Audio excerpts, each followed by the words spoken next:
घेतात जो गेला ना त्याचा प्राण, जी उत्तरेण अभिमानी जी देवता असतात ना ती खाली असतात उत्तरेण कालामध्ये, ती त्या प्राणाला आपल्याकडे घेतात आणि त्याचा हिशोब बघतात हा कोणता अधिकारी आहे, आपल्या जवळ ठेवतात.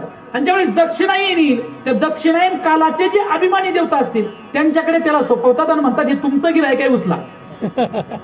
आपण म्हणतो उत्तरायण गेला हो मोक्ष मिळाला असेल, फुकट नाही मोक्ष मिळत.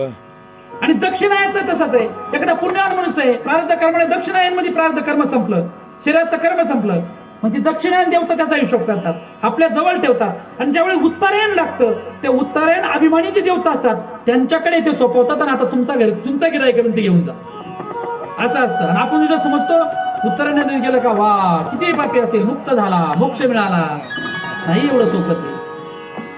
अशी संगती उपनिषदामध्ये. म्हणजे कालाचं चिंतन आहे, उत्तरायण असेल दक्षिण असेल या कालाचं चिंतन तत्वज्ञान तिला देऊ, तिला कपिल भगवंताने सांगितलं.